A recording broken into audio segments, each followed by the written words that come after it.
अस्सलाम वालेकुम नाज़रीन, प्रोग्राम दहकीक़त के साथ आपका मेज़बान बिलाल हसन हाजिर है। नाज़रीन, आज जब हम जिस लाइव प्रोग्राम के लिए स्टूडियो में मौजूद हैं और हम गुज़श्ता हफ्ते पे एक तारा निगाह डालते हैं, तो यकीनी तौर पे मैं हमेशा ये कहता हूँ कि पाकिस्तान के अंदर हालात जो है इतनी जल्दी जल्दी तब्दील होते हैं कि बंदा जो है वो माजी की बातें भूल जाता है। जैसे कि कुछ अर्से पहले तक सैलाब की सूरत हाल की वजह से पाकिस्तान की मईशत जो है वो बहुत ही ज़ेर दबाव में थी और गिलगित बल्तिस्तान से लेकर केपी और पंजाब से लेकर सिंध तक जो है वो जो तबाहकारियाँ हुई थी, उन तबाहकारियों की वजह से जो है वो मईशत ज़ेर बार थी। लेकिन अल्लाह का करम है कि आहिस्ता आहिस्ता वो चीज़ें दुरुस्त हुई। उसके बाद पाकिस्तान का सऊदी अरब से एक दफ़ाई मुआहदा हुआ। पाकिस्तान का जब सऊदी अरब से एक दफ़ाई मुआहदा हुआ, उस दफ़ाई मुआहदे ने एक यकसत जो शक्ल है वो तब्दील कर दी। वो तब्दील इस तरह हुई कि पूरी दुनिया के अंदर जो है पाकिस्तान जो है वो एक मुमताज़ मकाम हासिल किया। लेकिन यहाँ पर मैं पहले बताते चलूँ कि बयान मरसूस जो हमने इंडिया के साथ जो जंग लड़ी, उस जंग के नतीजे में पाकिस्तान जो का एक मुमताज़ मकाम उसने दुनिया में हासिल किया और उसके बाद सऊदी अरब से उनकी एक दफ़ाई मुआहदा हुआ। अब सऊदी अरब से दफ़ाई मुआहदा देने के बाद जो है मशरिक़ वस्ता में, इसके अलावा यूरोपियन कंट्रीज़ में, अमेरिका में आपकी अपनी एक हैसियत जो है वो बढ़ती चली गई। और हमने खुद भी देखा स्क्रीन पे कि अमेरिका के सदर डोनाल्ड ट्रंप ने जिस तरह शहबाज शरीफ को या फील्ड मार्शल साहब को जिस तरह इज्जत दी, या IMF के हवाले से कि IMF की भी जो किस्तें आपकी रिलीज़ हो रही हैं वो भी अमेरिका की मर्ज़ी से ही होती हैं। इसलिए कि हम सबको पता है कि वर्ल्ड बैंक हो या आपके IMF हो, कोई भी माली इदारे हो, उसमें अमेरिका का जो है दबाव, जो असर है वो ज़्यादा होता है। बहरहाल अब उसके बाद हम आज जब बैठे हैं तो बदकिस्मती की बात यह है कि पाकिस्तान और अफगानिस्तान की जंग चढ़ गई और इस पाकिस्तान और अफगानिस्तान की जंग की वजह से गुज़श्ता हफ्ते हमने देखा कि स्टॉक मार्केट जो है वो इंतहा से ज़्यादा मंदी की तरफ चली गई। यानी कि गुज़श्ता हफ्ते जो पूरे हफ्ते जो है वो 5 दिन जो है मंदी का शिकार रही और तकरीबन 5,000 से ज़्यादा पॉइंट्स का जो है वो गिरावट हुई थी। लेकिन मौजूदा हफ्ते के आगाज़ में ही पीर के दिन जो पहला दिन था उसमें मंदी का शिकार थी हमारी स्टॉक मार्केट। उसके बाद दूसरे दिन और तीसरे दिन जो कारोबारी आज हम बैठे हैं तीसरा दिन है, तो ये 2 दिन में जो है मंदी जो है ख़त्म हुई और स्टॉक मार्केट जो है अपनी दोबारा अपना जो वो नफसियाती हुद है 1,67,000 के दोबारा उन्होंने हासिल कर लिया। अब बात यह कि स्टॉक मार्केट की उतार चढ़ाव जारी है, लेकिन सोने के रेट जो हैं वो बेइंतहा ऊपर जा रहे हैं। आज भी सोने के रेट में तकरीबन 6,800 रुपये की जो है इजाफा हुआ और तकरीबन 4,40,000 के करीब फी तोला जो है सोना पहुंच चुका है। डॉलर अपनी जगह मौजूद है कि 281 रुपये 282 रुपये ही वो ट्रेड हो रहा है। माशी आशारिया बहुत अच्छे जा रहे हैं, लेकिन हमें तरक्की कहीं नज़र नहीं आती। हमें तरक्की जो नज़र आनी चाहिए, जो मुल्क की बरामदात में इजाफा होना चाहिए, वो बरामदात वही 32 से 33 अरब डॉलर है। और सवाल ये पैदा होता है कि जनाब जब आप इतने ज़्यादा आशारियात के दुरुस्त हैं, फिर अमेरिका ने जो टैरिफ की जंग शुरू की थी, वो टैरिफ की जंग में पाकिस्तान को भारत पर सबकत थी कि 19% जो है वो पाकिस्तान पे जो है उन्होंने टैरिफ लगाया और इंडिया पर उन्होंने 50% लगाया, लेकिन हमने उसका भी फ़ायदा नहीं उठाया। आज भी हमारे ताजिर और सनतकार कॉस्ट ऑफ डूइंग पे जो है वो अपना जो वावेला मचा रहे हैं। और मैं जब आज प्रोग्राम कर रहा हूँ 15 अक्टूबर को, तो 16 अक्टूबर को कराची चैम्बर ऑफ कॉमर्स ने एक पूरे जो 7 इंडस्ट्रियल जोन है उनकी एक प्रेस कॉन्फ्रेंस बुलाई है और उसमें गैस की कीमतों के हवाले से या जो तवानाई की जो सूरत हाल है उस पर उन्होंने प्रेस कॉन्फ्रेंस भी उन्होंने कॉल की है। तो यकीनी तौर पे वो वहाँ पर भी जो है मुख्तलिफ किस्म की जो है हर्डल्स है उसका वो तस्करा करेंगे। तो आज हमने इस प्रोग्राम के अंदर इसी बात को मद्देनजर रखते हुए आज हमने अपने सनतकारों को, ताजिरों को बुलाया है और स्टॉक मार्केट के जो स्पेशलिस्ट हैं उनको भी बुलाया है और हम आज ये देखेंगे कि हमारे जो आशारियाँ हैं मुआशी, ये दुरुस्त हैं या आदाद शुमार का गोरख धंधा है जैसे कि बजट में होता है। तो कहने का मकसद ये है कि क्या सूरत हाल है उस पर हम गुफ्तगू करेंगे। तो मेहमान जो आज मेरे साथ लाइव हमारे स्टूडियो में बैठे हैं, मैं उनसे पर तारुफ करवाता चलूँ, उसके बाद हम मजीद आगे चलेंगे। तो मेरे आज पहले मेहमान है जनाब रेहान हनीफ साहब। पहले तो रेहान साहब बहुत मुबारक हो, बहुत मुबारक हो। रेहान हनीफ साहब जो है वो president of Karachi chamber of commerce जो है मुंतखब हुए हैं और आज मेरे ख्याल में दूसरा दिन है आपका। जी आज दूसरा दिन है और ये दूसरे दिन में हमारे पास मौजूद है। बहुत शुक्रिया, आपने अपने कीमती वक्त। मेरे दूसरे मेहमान है जनाब इकराम राजपूत साहब, ये है सदर काटी हैं। आपको भी इकराम साहब बहुत शुक्रिया कि आप भी नए काटी के प्रेसिडेंट मुंतखब हुए हैं और मेरे ख्याल है कि हफ्ता हुआ आपको 1 अक्टूबर को, हाँ 7 अक्टूबर को आप हुए और आज हमारे प्रोग्राम में ये मौजूद हैं। इनका बहुत शुक्रिया। जबरान सरफराज साहब बड़ी कोशिशों के बाद आए हैं आज मेरे पास, बड़ी कोशिशों के बाद, बड़ी मिन्नत समानत के बाद जिब्रान सरफराज साहब आए। जिब्रान सरफराज साहब जो हैं ये हैं जनाब इक्विटी डीलर हैं, ये पाकिस्तानी स्टॉक एक्सचेंज में होते हैं और काफ़ी अपने जो शोबे है उसमें काफ़ी ज़्यादा गिरफ्त भी रखते हैं। थैंक यू जिब्रान साहब। तो मैं आगे चलते हैं और सबसे पहले रेहान अली साहब से पूछ लेते हैं। रेहान साहब, वो कहते हैं ना कि गंजे होते ये ओले बरसे जी तो कहने का मतलब कि अभी सदर बने नहीं 2 दिन में आप यहाँ आके हमने आपको बुला लिया और आने के बाद जो है आपसे जो हम पूछ रहे हैं ये जब मईशत की क्या सूरत हाल है? देखिए बिलाल हसन साहब, थैंक यू वेरी मच, आपने आज मुझे बुलाया। देखिए मैं तो 1 साल से मैनेजिंग कमेटी में था, जावेद साहब के साथ था। सीनियर वाइस प्रेसिडेंट भी रहे आप? जी, वो पहले मैं रहा हूँ। बात यह है कि ये पूरा साल ही इसी तरह हंगामा खेज था और एक मुसीबत से जान छूटती थी और दूसरी मुसीबत हमारे सर पे आती थी। और अभी भी आप सर मुड़ाते ओले कह रहे हैं कि ये कोई एक चीज़ नहीं है, बहुत सारी चीज़ें हैं जो रोज़ाना मेरे सामने आ रही हैं और मुझे समझ नहीं आती मैं दिन कहाँ से शुरू करूँ और कहाँ से खत्म करूँ। आपको महसूस नहीं होगा फंस गए? देखिए बात यह है कि अगर मैं कुछ ना कुछ थोड़ा सा भी कंट्रीब्यूट कर सकता हूँ ताजिर बिरादरी की मुश्किलात कम करने के लिए तो मैं समझूंगा कि नहीं फंसा। बड़ी बात। लेकिन बहरहाल अब कल आपने प्रेस कॉन्फ्रेंस बुला ली है 16 अक्टूबर को, बताया कि जनाब तमाम 7 टाउन एसोसिएशन की नुमाइंदे आज हमारी सबसे जितनी टाउन एसोसिएशन है और एक्सपोर्ट एसोसिएशन है सबके साथ मेरी मीटिंग हुई है। जूम मीटिंग थी, हम साथ थे, इकराम साहब भी साथ थे उसमें। देखिए जो गैस के बिल अब आए हैं ना उसमें जो लेवी है उसकी जो कैलकुलेशन है वो किसी को नहीं पता कि ये कैसे की गई है।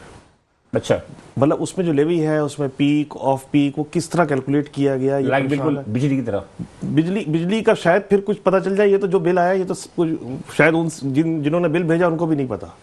बात ये है कि हम ये कह रहे हैं कि आप हमें ये फॉर्मूला तो बताएं ये किस तरह कैलकुलेट किया है। 10 ज़रब 10 100 होते हैं, आपने 150 कैसे किया है?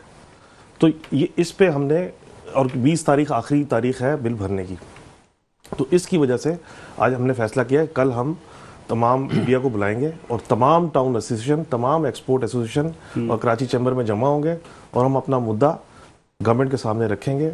और हमने आज से कुछ 3 या 4 दिन पहले वज़ीर आज़म साहब से भी अपील की है, उनको भी ख़त भेजा है कि जनाब आप इस मामले को देखें, ये 20-20 लाख 25-25 लाख लोगों के ज़्यादा बिल आएंगे गैस के, तो सनत कैसे चलेगी? अच्छा, आप लोगों के पास तो कैपेटिव पावर भी तो है, ट्रांसफार्मर के पास कैपेटिव पावर की वजह से उसमें भी गैस महंगी हो गई। वो तो अब जो सूरत हाल आ रहा है तो वो तो उससे भी महंगी हो गई है। ठीक है जी। तो बिजली की क्या सूरत हाल है? देखिए बिजली का जो टैरिफ है उस पर तो आपके सामने है कि काफ़ी अरसे से हमारी बहस चल रही है और हमारा एक ही मुतालबा था जिसको वज़ीर आज़म साहब ने माना था कि आप सही कह रहे हैं, और वो है 9 सेंट, कि 9 सेंट हो। आज भी मेरे ख्याल 11 या 12 सेंट तक आई है। 9 सेंट की अगर 34 रुपए, मतलब 29 रुपए आई थी, 29 से दोबारा 34 हो गई है, 32-33 चल रही है। देखिए 9 सेंट की आप बिजली हो और गैस के नर्ख सही किए जाएं और थोड़ा सा इंफ्रास्ट्रक्चर दिया जाए तो ये आपकी जो 32 अरब डॉलर की एक्सपोर्ट है ना, ये कुछ भी नहीं है। अच्छा, मैं सबसे बड़ी इंपोर्टेंट सवाल पे आगे बढ़ूंगा। ये आप देख रहे हैं स्टॉक एक्सचेंज माशाल्लाह 1,67,000-68,000 पे पहुंच गई, फिर सोने के रेट बढ़ रहे हैं। एक as a Karachi chamber of commerce के प्रेसिडेंट होने के नाते आप क्या समझते हैं कि स्टॉक मार्केट जो ऊपर जाती है तो ये हकीकी माशी तरक्की है? देखिए stock market is one of the indicator. अगर कोई मईशत ऊपर जा रही है तो स्टॉक मार्केट देख के आप सिर्फ अंदाजा नहीं लगा सकते कि ऊपर जा रही है। स्टॉक मार्केट कुछ एक चीज है कि जिसको आप अंदाजा कर सकते हैं, और भी बहुत सारी चीजें होती हैं ना, आपकी एक्सपोर्ट्स होती हैं, आपकी करेंसी की वैल्यू होती है, आपके करंट अकाउंट जो आपका है खसारा है या सरप्लस है, ये बहुत सारे इंडिकेटर्स, माशी इंडिकेटर्स हैं। आपकी इन्फ्लेशन कितनी है, आपका जो है रिजर्व्स कितने हैं, ये बहुत सारी चीज़ें आती हैं। तो stock market is one of the indicator, क्योंकि बाज़ औक़ात एक किसी भी मनफी खबर से नीचे चली जाती है और किसी भी पॉजिटिव खबर से ऊपर चली जाती है, जिसका ना ऊपर जाने का कोई जवाज़ होता है ना नीचे जाने का कोई जवाज़ होता है। लेकिन जिसने इन्वेस्ट किया होता है उसका बेड़ा गर्क हो जाता है। खैर जी, इकराम साहब, टाउन एसोसिएशन काटी, Korangi association of trade and industry, मेरा ख्याल है कि पिछले हफ्ते मेरे साथ जुबैर शाह थे जी, जुबैर शाह साहब थे, हमने उनसे भी पूछा काटी की एक बड़ा, मतलब कि मैं समझता साइट बड़ा है या काटी बड़ा है, ये तो आप बेहतर समझते होंगे, लेकिन क्या है कि आप लोग इंडस्ट्री हैं, आपकी बरामदी सन्नत है, सब कुछ है, बरामदात क्यों नहीं बढ़ रही? वही 32 से 33 अरब डॉलर। बिस्मिल्लाहिर्रहमानिर्रहीम। देखें, जहाँ तक आपने काटी का पूछा है, काटी one of the largest association of Pakistan land के हिसाब से पूरे पाकिस्तान का सबसे बड़ा इंडस्ट्रियल जोन है, जो कि कोई 12-13 हज़ार एकड़ पे मुहित है और इसमें 5 से 6 हज़ार इंडस्ट्रीज़ है। बिल्कुल। तो काटी एक बहुत बड़ा रोल अदा कर रही है। आप देखें पाकिस्तान की टोटल एक्सपोर्ट 32 अरब डॉलर है जी। उसमें से 4 अरब डॉलर जो है कोरंगी इंडस्ट्रियल एरिया से है। ठीक है। अब आप इसकी अहमियत का अंदाज़ा लगा लें। अब जहाँ तक आपने बात की, इतनी मेरे ख्याल में वहाँ से भी होगी, साइड से भी नहीं, होगी? वहाँ से कम है, वहाँ से कम है, अच्छा, साइड से कम है, सियालकोट से कम है। सियालकोट हालांकि बड़ा एक्सपोर्टर है लेकिन एक्सपोर्टर जो है। कम है उसकी। दूसरा जो है कराची, जिस तरह तकरीबन 57-56% टैक्स जो है वो उसको 67 से अब नीचे आ गया। पहले तो आप लोग कहते थे 70% देते। नहीं, अब 57-56 में कह रहा हूँ। ठीक, उसमें भी मेजर जो है ना वो कोरंगी इंडस्ट्रियल एरिया का हिस्सा है। ठीक है। लेकिन इन सब चीज़ों के बावजूद जो है वहाँ पे अगर इंफ्रास्ट्रक्चर देखें, दूसरी चीज़ देखें तो काफ़ी प्रॉब्लम्स हैं। और जहाँ तक आपने इकोनॉमी की बात की है, तो जब ये मोदी साहब ने गलती की है और वो गलती उनके गले पड़ गई है और माशाल्लाह ये हमारी जो जंग है इसने पाकिस्तान का इमेज दुनिया में बड़ा ज़बरदस्त उसका build up फायदा कर तो दिया। नहीं उठा रहे हैं ना? उसका फ़ायदा हो रहा है, अभी फ़ायदा क्या हो हो रहा रहा है फायदा? अभी आप देखें उसका पहले फायदा सिर्फ मुझे स्टॉक एक्सचेंज में नजर आया। स्टॉक एक्सचेंज में नहीं, ऑन ग्राउंड में नज़र आ रहा है। लेकिन बदकिस्मती हमारे यहाँ है ना, अब असल में क्या है कि ये ब्यूरोक्रेसी जो है ना ये गवर्नमेंट से उल्टे काम करवाती है। अब देखें इंडस्ट्री अभी तक पूरी तरह संभली नहीं पाई है और इन्होंने लेवी लगा दी इस पर। गैस पे। अब देखें इससे 14-15% का इफेक्ट आएगा। किस तरह बेयर करेंगे, एक्सपोर्ट किस तरह, सब चीज़ें नीचे आ जाएंगी। जो साल 2 साल में हमारी बेहतरी हुई है ये सब नीचे आना शुरू हो जाएगी। लिहाजा मैं तो आपके प्रोग्राम की तो आज तो मेरे ख्याल में वफाकी वजीर तवानाई भी आए हुए हैं। हाँ, वो आए लगारी साहब आए हुए हैं। शायद कल हो सकता है हमारी मीटिंग का है, अगर हो जाए उनके साथ। हमने रिक्वेस्ट की है कि उनसे मीटिंग हो जाए। तो बहरहाल अब कल हम इस पे जा रहे हैं, प्रेस कॉन्फ्रेंस पे जा रहे हैं। कराची चैम्बर में हमारी प्रेस कॉन्फ्रेंस हो रही है और आज हमारी मीटिंग भी हुई है। हमने फेडरेशन के प्रेसिडेंट को भी ऑन बोर्ड लिया है, वो भी प्रेस कॉन्फ्रेंस कर रहे हैं कल। तो बहरहाल हम इसमें भरपूर एहतिजाज करेंगे और इसको। तो आप कह रहे हैं कि लेवी की वजह से आपकी बरामदाज वो मुतासिर हो रही है? बिल्कुल बिल्कुल। तो लेवी तो अभी लगाई है ना? हाँ, लेवी उससे पहले बहुत सारी चीज़ें हैं ना, उससे पहले की चीज़ें अलग है, लेकिन अभी है। लेकिन मेरा अपना जाती राय है कि शायद कि इंडस्ट्रियलिस्ट को या हमारे ताजिर और सनतकार को, चाहे बरामदी हो दरामदी हो, वो एतमाद नहीं कर रहे हैं हुकूमत की पॉलिसियों पर। हाँ, बिल्कुल ऐसा ही है, ऐसा ही है। क्योंकि हुकूमत की पॉलिसी कुछ नज़र नहीं आ रही है ना। अभी आप देखें ये लेवी आ गई, उससे पहले दूसरे मसले, टैक्सों का मसला, FBR के मसले। तो ये चीज़ें जो है ना ये अब फिर उसके अलावा कुछ लॉ एंड ऑर्डर के मसले भी आ जाते हैं। भत्ते की पर्चियाँ भी हैं। भत्ते की पर्चियाँ तो खैर हमारे एरिया में तो इतना नहीं है, कोरंगी साइड में, लेकिन शायद साइड वाइड की तरफ है कुछ। तो बहरहाल लेकिन फिर भी ओवरऑल देखा जाए तो पहले के मुकाबले में काफ़ी बेहतरी है लॉ एंड ऑर्डर में। आप देखें पहले तो बोरी बंद लाशें और ये वो क्या होता था, अल्लाह का शुक्र है काफ़ी बेहतर है। लेकिन स्ट्रीट क्राइम है, स्ट्रीट क्राइम तो है, लेकिन उससे मईशत पे बरामदात पे तो फर्क नहीं पड़ता ना। बरामदात पे तो फर्क नहीं पड़ता। लेकिन मेरा ख्याल है कि शायद हमारे अपने इंडस्ट्रियलिस्ट जो हैं, ताजिर जो हैं, वो हुकूमत की पॉलिसी पर एतमाद करने को तैयार नहीं। बिल्कुल बिल्कुल, वजह भी ये हो सकती है। जी इमरान साहब, सारे फायदे तो आप लोगों को हो रहे हैं। नहीं सर, फायदा तो है सभी को है। मतलब नहीं, स्टॉक मार्केट माशाल्लाह 1,68,000 तक चली गई थी, आज तक 67। ये मुझे बता दीजिए कि पिछले हफ्ते 5 दिन तक मार्केट इतना ऊपर जाने के बाद 5 दिन तक मुसलसल मंदी का शिकार क्यों रही? देखें तकरीबन 1,70,000 के करीब मार्केट पहुंच चुकी थी। तो इसके बाद जाहिर सी बात है एक नया लेवल है और सबको प्रॉफिट टेकिंग करनी है। कुछ आलमी इदारे, बड़े इदारे, उन्होंने माल फरोख्त किया। इसके बाद देखते देखते फिर इंडिविजुअल ने भी फरोख्त किया, फिर वो एक सिलसिला चलता रहा। तो ये 5 दिन तक कंटिन्यूसली जो है वो है आपने प्रॉफिट टेकिंग भी देखी गई। इसके बाद जैसे ही 1,70 से 1,63 पे आ गए थे। जी बिल्कुल नॉर्मल है। अभी अब जो लेवल चल रहा है ना तकरीबन 1,70,000 के जो लेवल पे, तो 5-10 हज़ार पॉइंट कोई बड़ी बात नहीं है। अच्छा। इस लेवल पे आने के बाद है। तो आपने देखा कि 1,70,000 अभी भी हाई पे जब गई तो लोगों ने, बल्कि पहले तो शुरुआत जो की थी वो आलमी इदारों ने की थी, जो मेन जो है मालियाती इदारों ने, उन्होंने पहले वहाँ से स्टार्ट हुआ था। तो फिर उनकी प्रॉफिट टेकिंग के बाद फिर इंडिविजुअल ने किया, फिर और म्यूचुअल फंड ने किया। फिर एक लेवल पे मार्केट जो है वो एक बहुत ज़्यादा घट चुकी थी। तो फिर नए इन्वेस्टर ने फिर अपनी एंट्री जो है वो डाली, अपॉर्चुनिटी इनको मिली, तो मार्केट फिर दोबारा रिकवर हो। अच्छा, स्टॉक मार्केट पे जो है आपका फॉरेन इन्वेस्टमेंट कितना है? ये फॉरेन Direct foreign इन्वेस्टमेंट, अभी तो फॉरेन इन्वेस्टमेंट आउट हो रहा है। आपने देखा गुज़िश्ता हफ्ते भी माइनस हुआ है और उससे पहले भी माइनस हुआ है, लेकिन यहाँ लोकल जो है, लोकल लेवल पे और जो नेटवर्क जो बड़े क्लाइंट्स हैं जो उनका ज़्यादा पैसा आ रहा है और मार्केट में पोटेंशियल भी बहुत है। अच्छा, अभी जो पाकिस्तान और तुर्की के दरमियान जो ये ऑफशोर कंपनी का एक माहदा हुआ है ऑयल एंड गैस की तलाश के लिए, तो उसका स्टॉक मार्केट में कोई फर्क पड़ा है ऑयल सेक्टर पे? जी बिल्कुल, लॉन्ग टर्म में पड़ता है फर्क, लेकिन पहले जैसे ही कि जाहिर सी बात, एक चीज़ अभी तो डील हुई है, इसके बाद इसके क्या मतलब एक इम्पैक्ट पड़ा ना पॉजिटिव? बिल्कुल पॉजिटिव इम्पैक्ट पड़ा है, लेकिन आहिस्ता आहिस्ता इसका रिजल्ट आता है। इमीडिएटली आप फॉरन नहीं देख सकते रिस्पॉन्स, लेकिन एक लॉन्ग टर्म में इसका आएगा। और जो सऊदी वफ्द आया उसने बहुत सारे वादे वईद किए। बिल्कुल आज तक सऊदी अरब ने कुछ किया तो नहीं है मौजूद के साथ, लेकिन ये है कि वादे वईद तो बहुत हो जाते हैं। तो अब उम्मीद है? जी बिल्कुल उम्मीद है हमें कि अब इस दफ़ा इंशाल्लाह जो है वो बेहतर से बेहतरीन होगा, क्योंकि फैक्ट्स एंड फिगर बता रहे हैं। देखिए पहले पाकिस्तान की वर्थ कुछ और थी, अब जो है पाकिस्तान का मयार आप देखें जो बिल्कुल और है।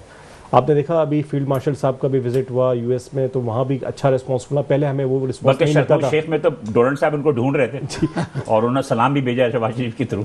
जी पहले तो वो रेस्पेक्ट वो चीज़ नहीं थी। आप देखिए माशाल्लाह अल्लाह ने इज्जत दी पाकिस्तान को, और आप देख रहे हैं कि अब पाकिस्तान का जो टैरिफ रेट है 19%, जो दूसरे रीजन से बहुत कम है, तो ये पाकिस्तान फायदा उठा सकता बांग्लादेश का है। 19% है, लेकिन इसमें पाकिस्तान जो है फायदा उठा सकता है। यही तो मैं कह रहा हूँ ना, लेकिन क्यों नहीं उठा रहा है? लेकिन उसमें कुछ बुनियादी चीज़ें हैं, जैसे इलेक्ट्रिक के मसाइल हैं। इलेक्ट्रिक के जो रेट हैं वो बहुत ज़्यादा हाई हैं, जो कि आप मीट नहीं कर सकते अगर एक्सपोर्ट। अच्छा, कॉस्ट ऑफ लिविंग की बात कर रहे जी हैं? बिल्कुल, कॉस्ट ऑफ लिविंग की। इसके अलावा गैस के प्राइसेस बताएं, जिस तरह लेवी लगा, पानी का है खर्चा ज्यादा है, पानी है, फिर दूसरे दीगर मसाइल, टैक्सेशन है, मल्टीपल ऑफ टैक्सेशन है, फिर रिस्ट्रिक्शन है, एफबीआर का जो है वो बिजनेस फ्रेंडली नहीं है। और भी शरह सूद भी है, 11% शरह सूद कहते हैं ज्यादा है, इसको सिंगल डिजिट में होना चाहिए। ये सारे इम्पैक्ट पड़ रहा है, मल्टीपल फैक्टर्स हैं। जी बिल्कुल।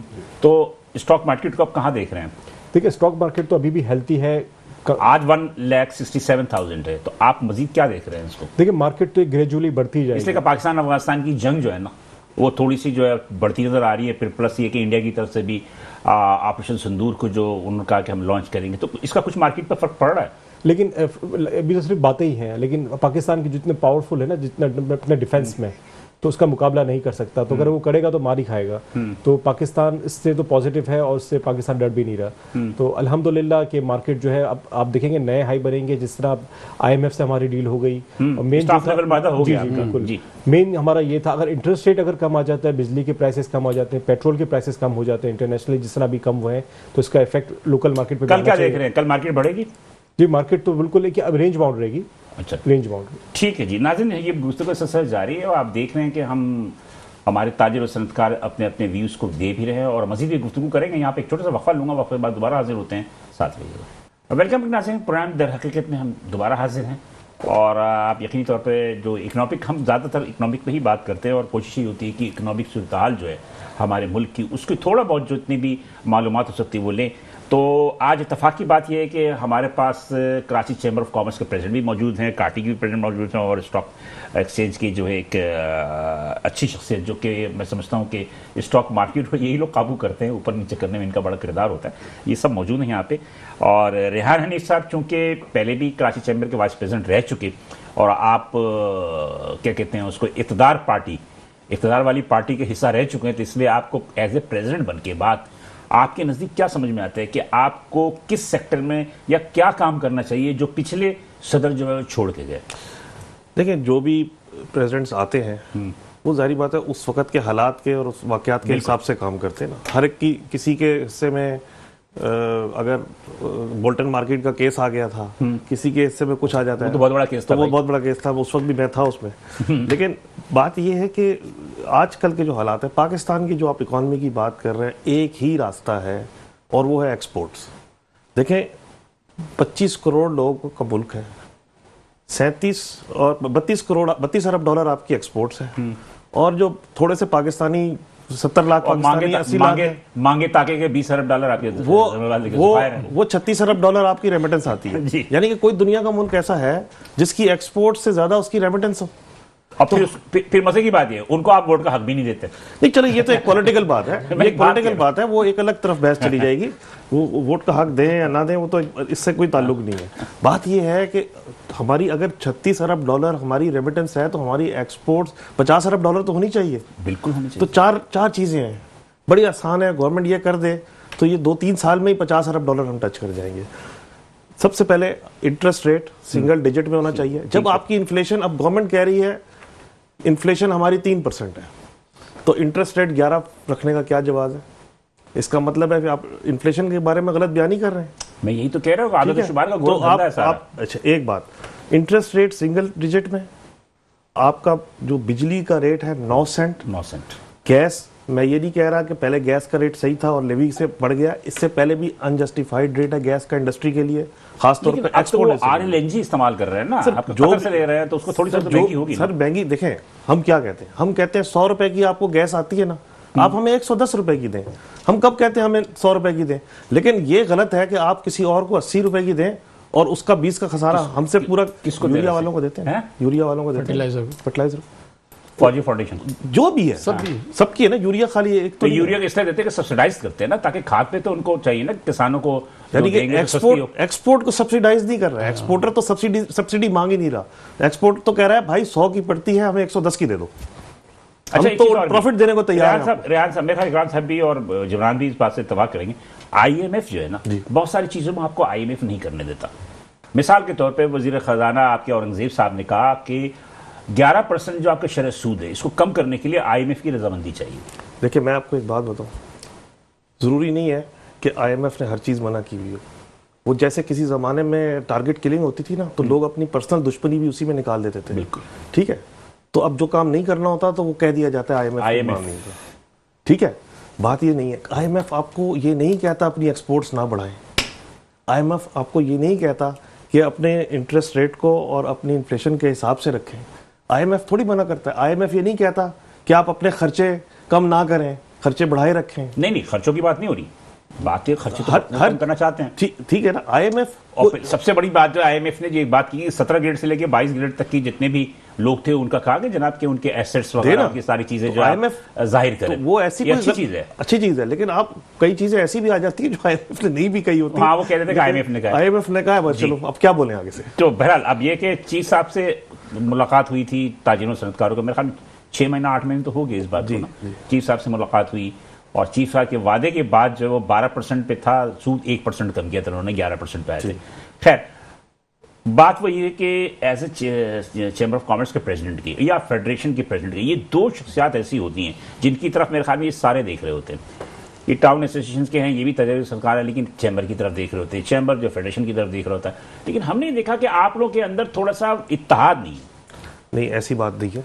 देखिए, पॉलिटिकल डिफरेंस या किसी बात पे पॉलिटिकली और खिलाफ होना वो एक अलग चीज है। मैं इस्लामाबाद गया, मुझे हुकूमत ऑफिशियल से एक मुलाकात हुई, मौजूद के साथ मैं इंटरेक्ट कर रहा हूँ, उन्होंने ये बात कही। उन्होंने कहा कि भाई जो भी प्रेसिडेंट होता है, जो भी जिम्मेदार है, वो पहले आपके अपना काम करवाता है और दीगर के काम के जो है वो पसे पूछ में डाल देता है। इनके आपस से इख्तलाफात की वजह से ना हुकूमत को खेलने का मौका उनका इशारा पता नहीं किसकी तरफ था, वो मुझे नहीं मालूम, मैं उस तरफ नहीं जाना चाहता। मैं तो सिर्फ ये कह रहा हूँ कि जब आप तो अभी बने ना, आप अपने पर ना लेना। ताजिर और सनतकारों की जब बात आती है ना, तो फिर हम सब एक हैं। नेशनल इंटरेस्ट की जब बात आती है तो फिर हम सब एक हैं। अब कल इसका आप मुजाहरा देख लीजिएगा, कल ये सारी टाउन एसोसिएशन है, सब एक साथ बैठे हैं, सब फेडरेशन पहले भी बैठे हैं, स्ट्राइक पे हम साथ थे। मेरे ख्याल में 2-3 पहले भी प्रेस कॉन्फ्रेंस मैंने जो पिछले साल इलेक्शन लड़ा है उसमें ही हमारे साथ थे, सब साथ थे। कौन सी टाउन एसोसिएशन नहीं थी जिसने हमारा साथ नहीं दिया?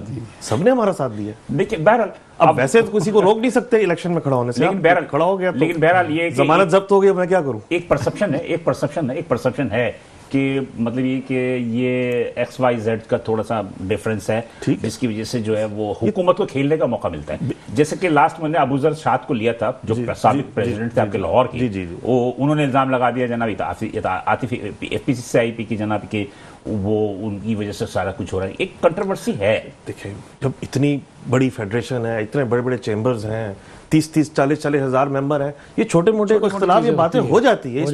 इसको तो है, लेकिन बात ऐसी कोई घबराने की या परेशानी की बात नहीं है। मैं तो कहता हूं सियासी इख्तिलाफ नहीं होना चाहिए, इख्तिलाफात होने चाहिए आपके पॉलिसीज के हवाले से। मिसाल के तौर पे आप स्टील मिल है, PIA है, या आप पाकिस्तान इंस्टीट्यूट फैक्ट्री है, या XYZ जितने भी, हम बाहर के सरमाकार क्यों ढूंढते हैं?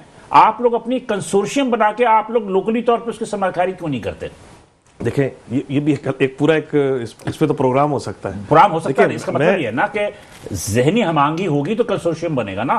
देखिए, एक गवर्नमेंट की पॉलिसीज़ का तसलसल और गवर्नमेंट की पॉलिसीज़ ताजिर बरादरी को, चैम्बर्स को, फेडरेशन को शामिल किए बगैर जब आप बनाएंगे और बजट दे देंगे और उसके बाद हम उनके पीछे भागते रहेंगे और स्ट्राइकें करते रहेंगे, तो हम क्या खाक कारोबार करेंगे? मतलब कि मैं ये समझा कि हुकूमती कसूरवार है। नहीं, देखिए, अगर फेडरल बोर्ड ऑफ रेवेन्यू कोई टारगेट रखा है उसने बजट का, उनकी क्या कोशिश होगी कि टारगेट पूरा करें। पूरा कर, लेकिन कभी भी नहीं होता।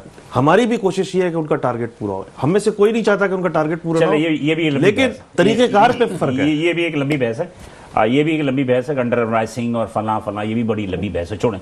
इकराम साहब, टाउन एसोसिएशन, मतलब ये कि रेहान हनी साहब ने तो अपनी छुड़ा ली, तो कहना का मतलब टाउन एसोसिएशन का किरदार जो है, मतलब ये सनती जो इलाके हैं उनकी तरक्की के लिए, वो तरक्की के लिए ये कि आपकी बात को सुनता ही नहीं, ना सीएम सुनता है, ना वजीर बल्दियात सुनता है, ना मेयर कराची सुनता है। तो बात ये कि आप लोगों के पास एक काइट बनी ना, Korangi association of trade and industry, एक मतलब एक बॉडी बना दी गई जिसमें कि 25 करोड़ रुपए वफाक देती थी, 25 करोड़ रुपए सूबे देते थे। जी। तो अभी क्या सूरत हाल है?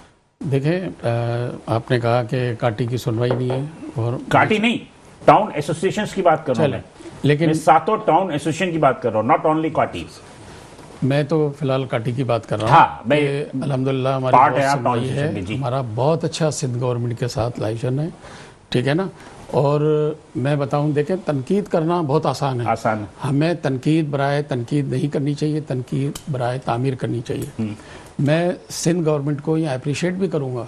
सिंध गवर्नमेंट अभी बहुत बड़े बड़े प्रोजेक्ट कर रही है, खास करके कोरंगी के लिए दो बहुत बड़े ब्रिज आ रहे हैं। 5 साल से ग्रीन वाला फंसा हुआ है। नहीं, 3 साल से नहीं, वो फंसा हुआ है। मैं कोरंगी की बात कर रहा हूँ। कोरंगी, देखिए, कोरंगी का काम की बात कर रहा हूँ। कोरंगी इंडस्ट्रियल एरिया का 50-60 साल से ये मसला था। बारिशें होती थी, डिस्कनेक्ट हो जाता था पूरा शहर के साथ। नहीं, अभी नहीं है।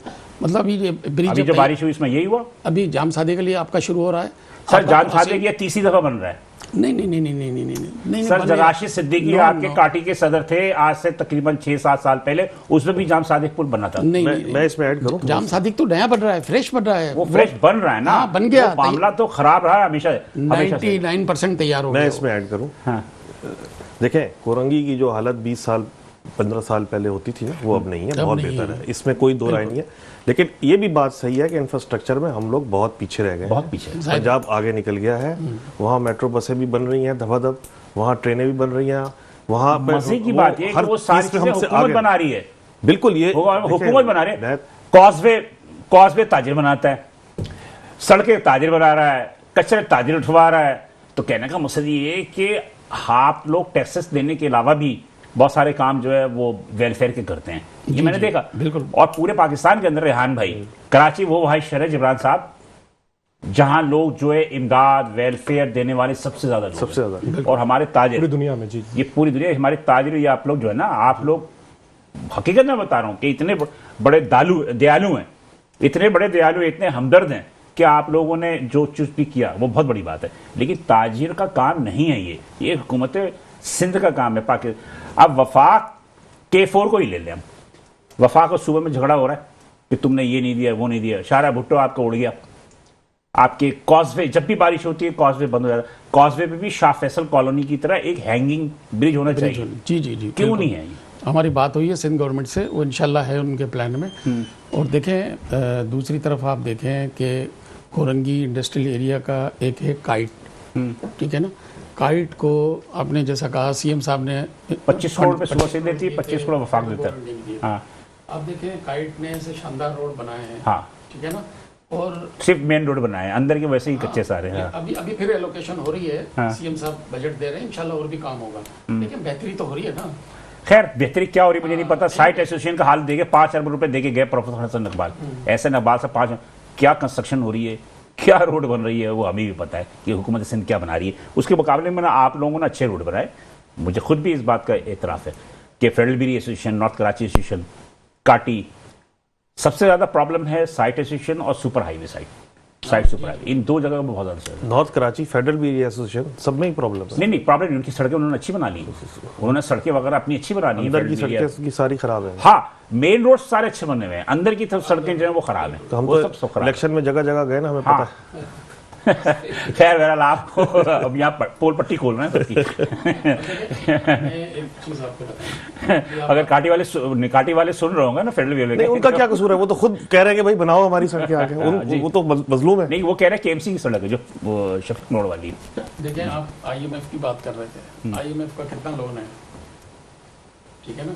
हमारे पास अल्लाह ताला ने ये सी दिया है, समंदर दिया है, ठीक है ना? 1000 किलोमीटर का साइली पट्टी है। साइली पट्टी है। यहाँ का आप देखें, $100 बिलियन की हम पर एनम आराम से हम अर्निंग कर सकते हैं।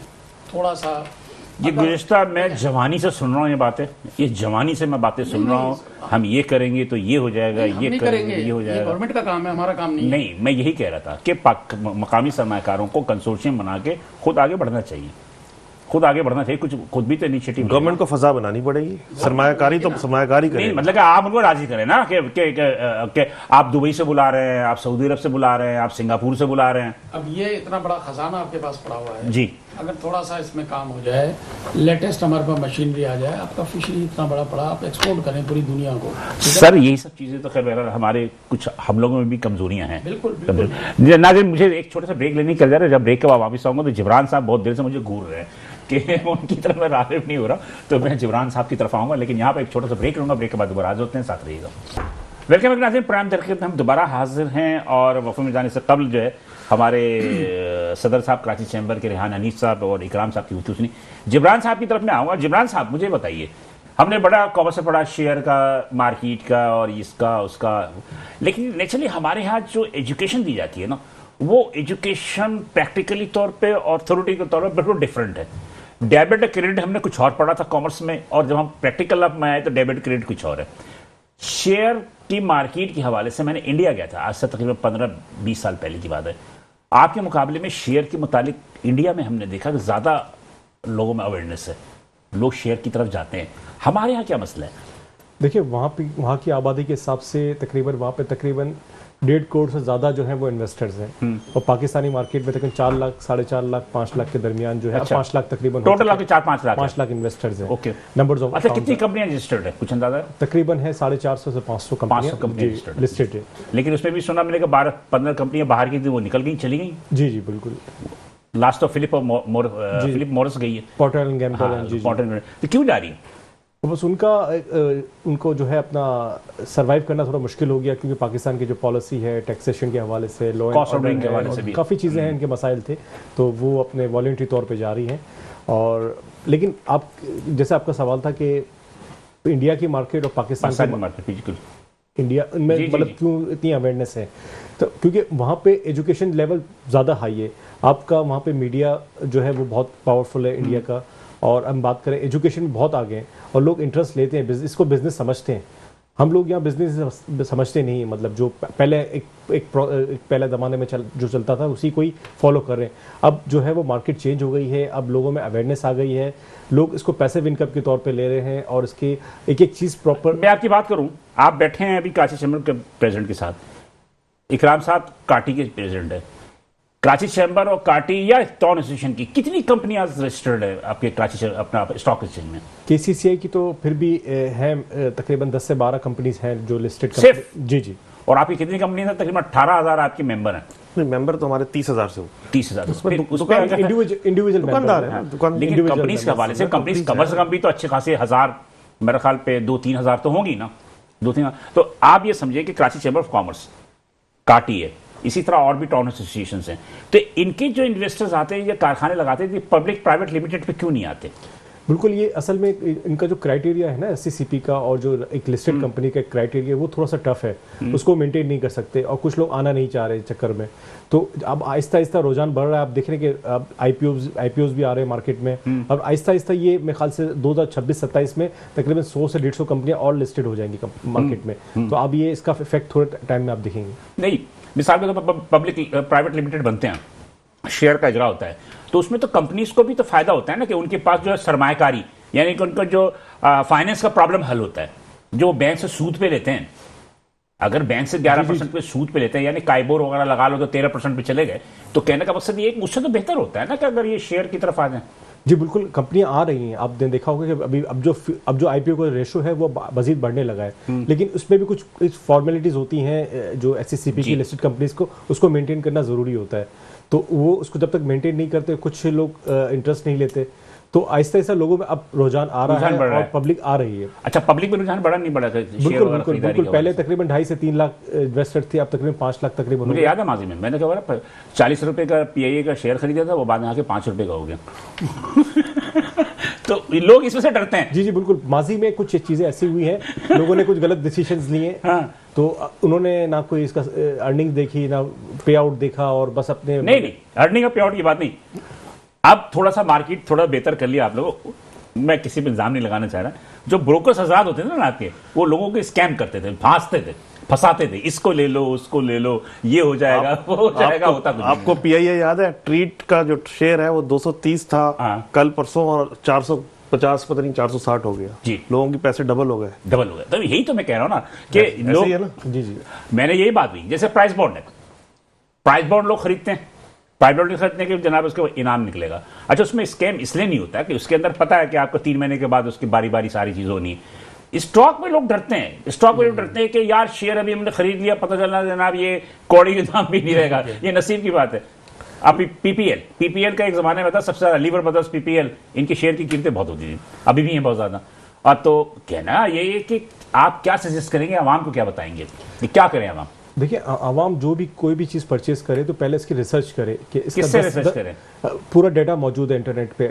इसका 10 साल का प्रीवियस डेटा आप निकालें कि कितनी अर्निंग्स हैं, कितने 10 साल में कितना डिविडेंड दिए हैं, और आगे क्या प्लानिंग है। और सेक्टर वाइज ये चेंज होता रहता है कि आगे सेक्टर में कोई ऐसी कोई चीज़ तो नहीं आ रही जो कि इसको हिट कर सकती है। तो आप स्टडी करके कोई भी काम करेंगे, स्टॉक किया कोई भी काम करेंगे, तो आप जैसे मतलब आजकल ऑयल की तरफ बहुत ज्यादा रुझान है। जी ऑयल है, मेडिसिन है, आपके क्या कहते हैं, सीमेंट है, यूरिया है, इसकी तरफ लोगों को रुझान ज्यादा है।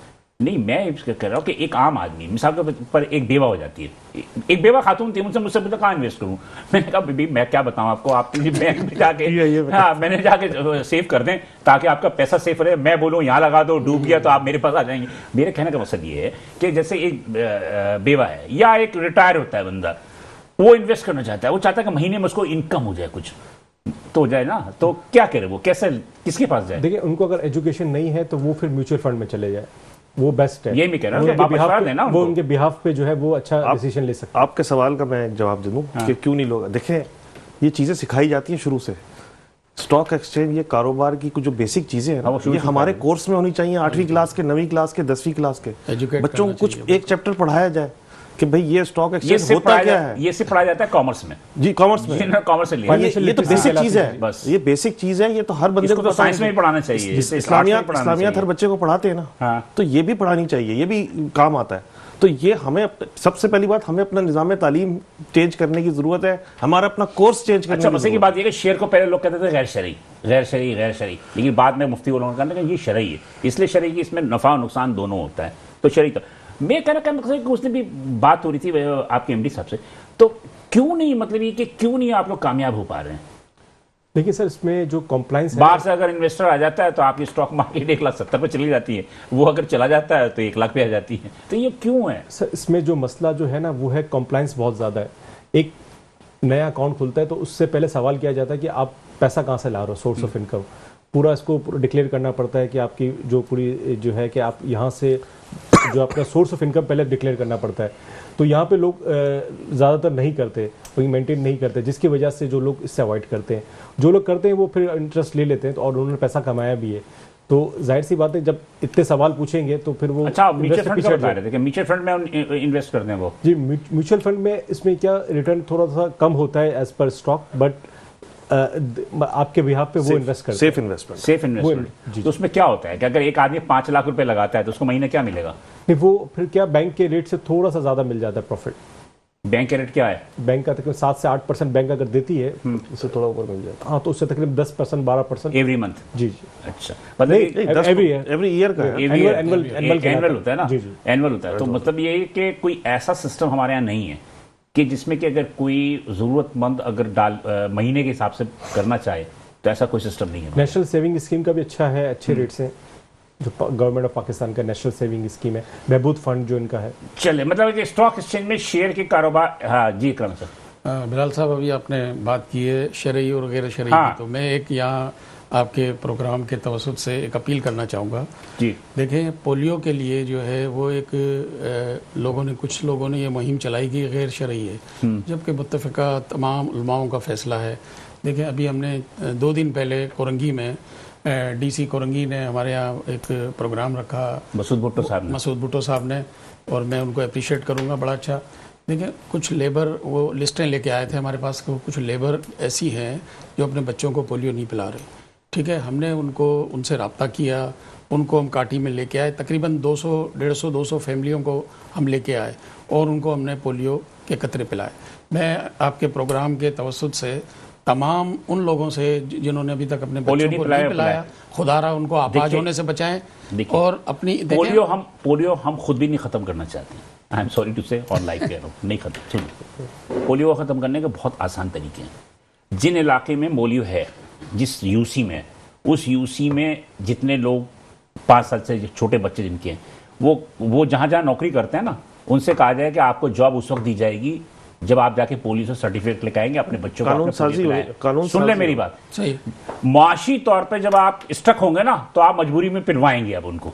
अभी क्या होता है, अभी ये होता है कि आपके यहाँ जो सबसे ज्यादा पोलियो आ रही है, वो आ रही है अफगानिस्तान से, KP की तरफ से आती है, सिंध बलूचिस्तान के लिए ना। तो कहना ये है कि आप मुआशी तौर पर आप उनको करेंगे ना कि जब तक पोलियो का सर्टिफिकेट आप नहीं देंगे, पोलियो का सर्टिफिकेट नहीं देंगे कि आपने बच्चों को पोलियो पिलाया या नहीं पिलाया, आपको नौकरी नहीं मिलेगी। आप देखें कैसे नहीं पिलाते, कोविड में हुआ था, जिस तरह कोविड में हुआ था। तो आपके बात यह है कि आप जबरदस्ती किसी को नहीं कर सकते, आप जबरदस्ती किसी को नहीं। आप जैसे आपने कहा ना कि आपने कन्वेंस किया, आप पूछा आपने कि क्यों नहीं पिला रहे वो इसलिए वो बस गैर शरई है। अब यही तो मसला है ना सारा। आप गैर शरई है ना, अब आप कहते हैं कि ठीक है आप कहाँ नौकरी करते हो, भाई फला जगह करते हैं, आपको नौकरी उस वक्त मिलेगी जब आप पोलियो का सर्टिफिकेट, शरई हो जाएगा। वही तो हमने फिर शरई हो जाएगा।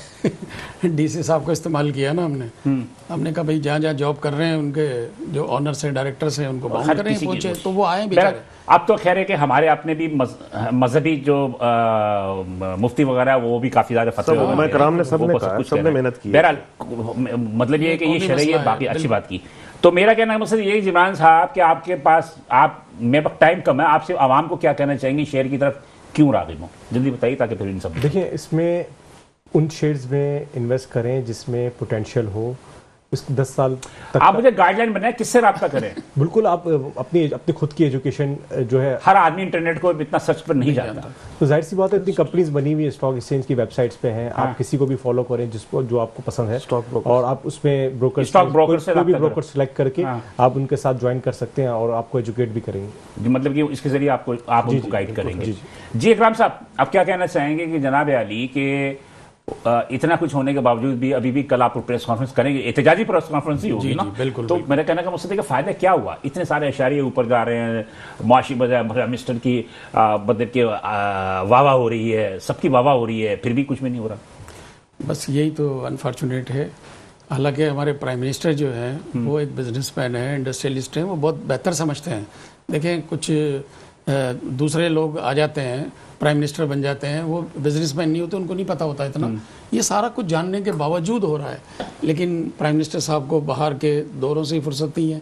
थोड़ा सा इस पर तवज्जो देनी चाहिए, ये बड़ा इंपॉर्टेंट मसला है। ये काम तो वफाकी वज़ीर तिजारत का है, इंडस्ट्री सफर ये काम है, वफाकी वज़ीर तिजारत का काम है, ये प्राइम मिनिस्टर का काम नहीं है, ये वफाकी वज़ीर तिजारत जाम कमाल साहब का काम है। अब जाम कमाल साहब से मिले उनको, ये मिनिस्ट्री ऑफ पेट्रोलियम का काम है।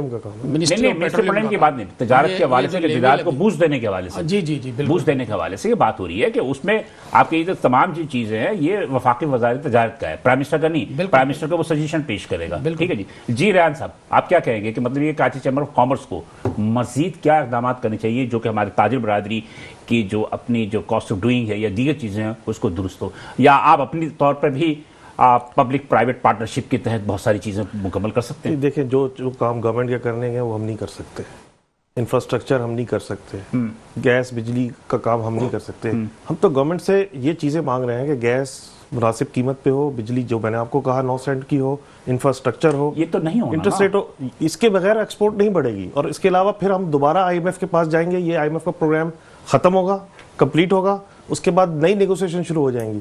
IMF से निकलने एक अरब डॉलर के लिए वज़ीर आज़म साहब ने कहा कि नाक की लकीरें खिंचवा देते हैं, वो कहा था।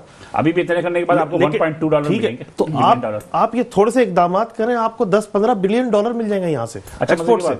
मजे की बात है, मुझे सोने वालों ने कहा, डॉलर वालों ने कहा कि हमारे लिए अगर ये इकदाम कर लें तो कहने लगा कि हम सारे IMF के कर्ज उतार देंगे। बिल्कुल हो सकता है, गवर्नमेंट कोई बड़ी बात क्यों नहीं नहीं करती? ये तो आप बेहतर समझते हैं ना, आप लोगों को ज्यादा मुलाकात होती ये है ना। ब्लू इकोनॉमी की जो मैंने बात की, आपके पास पड़ा हुआ जखीरा, ब्लू इकोनॉमी है, डेयरी है, पांचवा बड़ा मुल्क है दूध का, लाइफ स्टॉक की तरफ तवज्जो ही लाइफ नहीं स्टॉक है, है। अच्छा, गुलाब तवज्जो ही नहीं है। मिसमैनेज है बस। सिर्फ हॉलैंड छोटा सा मुल्क है, उसकी 35 बिलियन डॉलर की सिर्फ एयर फ्रेशनर की एक्सपोर्ट है। हमारी पूरी एक्सपोर्ट से ज्यादा।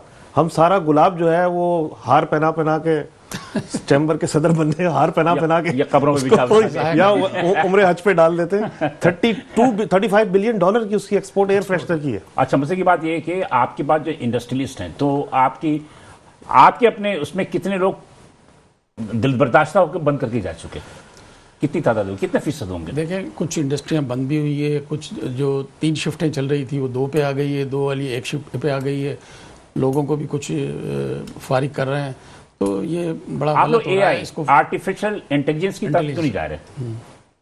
वो तो जा रही है चीजें आहिस्ता आहिस्ता खुद ही अभी तो बहुत इनिशियल फ्यूचर में, लेकिन उसमें अभी काफी देर लगेगी। देर लगेगी। स्टॉक एक्सचेंज में आर्टिफिशियल इंटेलिजेंस की बात हो रही थी, एप्लीकेबल हुआ? नहीं, अभी टाइम लगेगा, इतनी आराम से नहीं है, मतलब थोड़ा सा 15-20-25 साल लगेंगे अभी। तकरीबन 10 साल तो कम से कम लगेंगे। अल्लाह ताला की दुनिया कहाँ से कहाँ पहुँच गई, हम आज तक जो है उस पे ही हैं। लेकिन बहरहाल कुछ कहना चाहेंगे जल्दी से? नहीं, बस सारी बात हो गई। चलो जनाब, तीनों हजरात यहाँ मौजूद थे। बात यह है कि अब क्या कहें, अब हम हर एक ही बातें होती हैं, कॉस्ट ऑफ डूइंग, ये चीज़ महंगी, वो चीज़ महंगी, फलां ये महंगी।